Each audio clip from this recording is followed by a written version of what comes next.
guys, nice to see you. Many of you have asked me if I can give you tips on how to learn Finnish and if I could explain the Finnish grammar to you. So if you really want to learn Finnish and if you want to have fun with it and if you're not scared of bad words, this video is for you. Finnish is not the easiest language to learn. Yeah, I'm sorry to break that to you. Finnish is so difficult to learn because the grammatical system is very different from those of most other languages. Let's talk about declension. If your native language is English, this might be extra hard for you, but I will try my best to help you. In the German language, we have 4 cases for nouns: nominative, genitive, dative, and accusative. In the Finnish language, we have 15 cases for nouns. But don't worry, only 12 of them are actively used. To decline a word into these cases, we put different endings to the word. The reason why we have so many cases in the Finnish language is that there are no prepositions. We don't have prepositions like into, from, out of, for, into.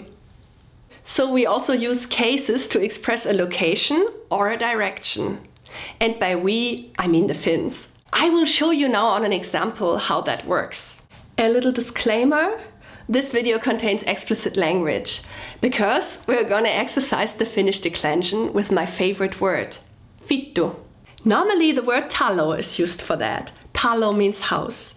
But we're gonna learn about the Finnish declension with vittu today.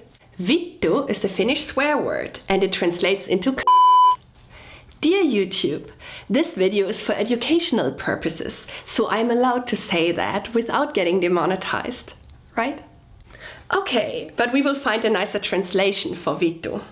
I would go with yoni, because yoni is the most beautiful word I know for that, what vittu could mean.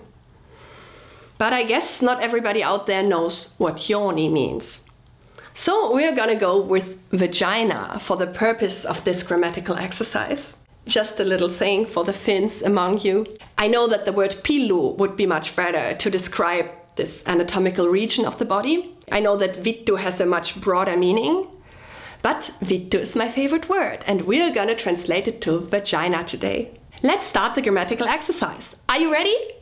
Nominative, vittu, the vagina.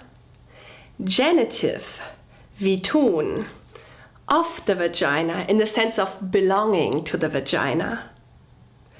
Partitive, oh that sounds so wrong in English because in Finnish it's partitive. But we're gonna go with English now because this is a Finnish lesson for everyone. I mean, yeah, for everyone over the age of 18 or 21. Partitive, vittua, an abstract amount of vagina. Accusative, vittu, vitun, the vagina. You will notice that not all cases make sense for every word, but the next one does. Inessive, vitussa, inside the vagina. I think that's pretty clear, right? Elative, vitusta, out of the vagina. I think that also makes sense because we all came out of the vagina. Most of us, at least. Illative, vittuun, into the vagina. Direction. It already sounds like a direction. Vittuun. And I think we can all, imagine something. A situation where you could use that, yeah. Adessive, vitulla.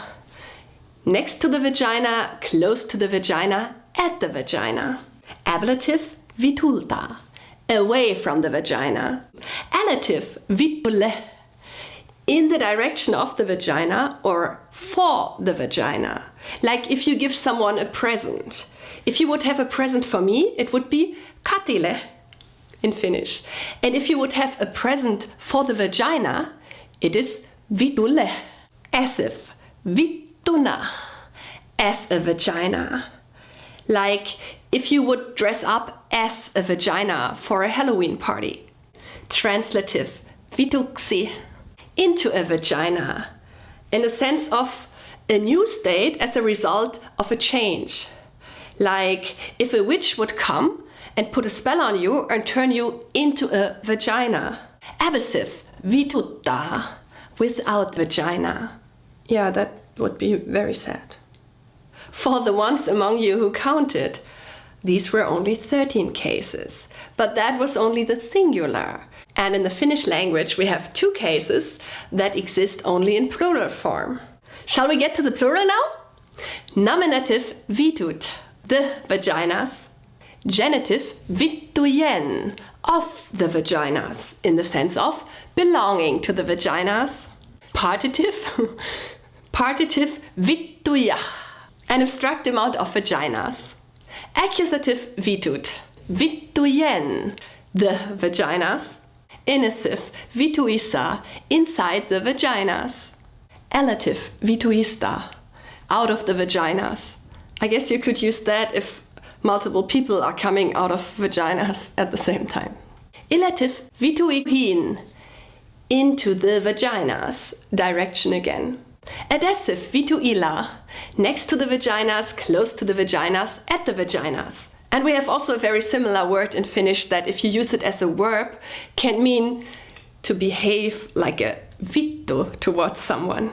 Ablative vitulta, away from the vaginas, direction again. Elative vitulle, in the direction of the vaginas or for the vaginas, if you would have multiple presents for multiple vaginas.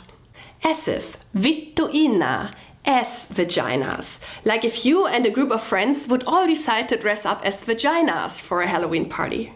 Translative vituksi, into vaginas, again a new state as a result of a change, like if a witch would come and turn multiple people into vaginas. The word vittu is actually pretty often used in the case of translative plural because we have this saying meni vituksi, what means it went south.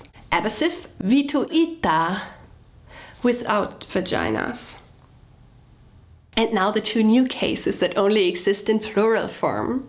Instructive vituin, with the help of vaginas or by using vaginas. Communicative vittuinen, together with a vagina, together with the vagina, or together with vaginas, whatever you like. I honestly think that vittu is a much better word to practice the Finnish declension than talo, because it has this linguistic phenomena called consonant gradation. Yeah, and that sounds so shitty in English. Sorry, there's no good translation for that. In Finnish it is astevaihtelu. That would mean something like a level change. It basically means that words can be declined on a strong level and on a weak level. And the strong level has more consonants than the weak level. In the case of vittu, the declensions on the strong level have a double T, and the ones on the weak level have only 1 T. I hope you had fun and you learned something today. You will find the whole declension exercise in the description below. And I will also put the declension for talo, just in case that you want to learn it the classical way. Good luck with the Finnish language. And this is really not meant as an ironic comment, but never stop dreaming!